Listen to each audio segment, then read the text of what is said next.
Uh, Shoot, same as every game. Really, we ready. Just getting ready to come and have another great game in front of a packed crowd, and just try to come do our job and win the series. Miami's so excited, the city, for you guys. What do you expect the environment to be like? I expect it to be jumping. Kind of like last game is, everybody's expecting for us to come out and perform in front of a home crowd, and we're expecting to come to do the same. But we also understand, that they're going to come out with a certain type of approach and mentality to keep fighting, to keep the series alive, and so we expect a good game. Why are closeout games the most difficult? Sorry for all the same questions. No, you good. It's close now. I mean, whenever you feel like you're back against the wall, and this could be the end of your season, everybody's trying to play their best basketball, and everybody, finds a way to make shots go in, make extra stops, get extra possessions. So we expect it to be a scrappy game, and because we know how we would approach that situation. If you compare the beginning of the season, the middle of the season to right now, how would you measure the level of confidence and just connectivity that you have right now?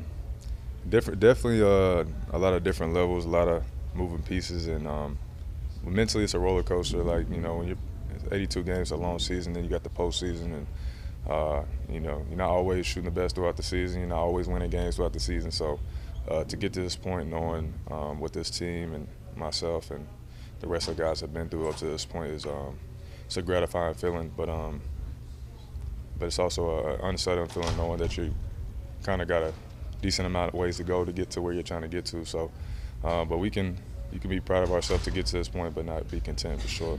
You don't know There you go. if you haven't necessarily, you don't know what it takes to get to where you want to go. Where do you go for advice, or who do you lean on?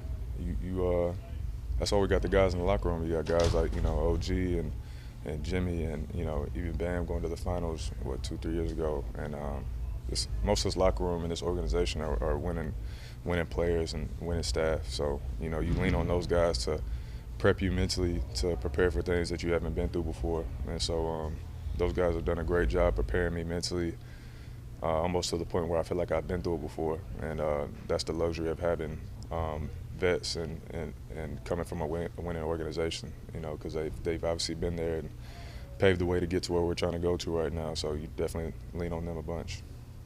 How have you guys been able to peak at the right time? I think just sticking with it. I think that how the season's been all year is prepped us for this moment. We don't get to this point without going through those growing pains as we did earlier this year, and handling how we're winning right now. Either you don't get to handle it the way that I feel like our guys have been handling it without going through that. So, we moved through it humbly and gratefully and appreciative at the same time, but confidently knowing that we're supposed to be here at the same time. Do you think the shooting is contagious? Oh, for sure. I mean, whenever you see someone like Jimmy and guys like Bam and them, they make shots, they make plays, it radiates great energy, good vibes, but I think that's what's been the best thing for us is that we've been figuring out ways to win without making shots. The shots just start to come along whenever you stick with it and stay positive and try to stay confident through that. So that's just how basketball works. How important is it to not let the series go back to back? Very important. This is a one-of-a-kind, situation where you can, hopefully go for it straight in front of your home crowd and get to finish it on your home court. And get to, hopefully be able to celebrate with your people and with the fans who deserve that too as well, who's got us to this point this year too. So, but we understand how hard it's going to be, and we're the type of guys who don't get ahead of ourselves. So we understand this is the most important thing for us right now is just taking it quarter by quarter. All right, thank you. Appreciate y'all. Thank you.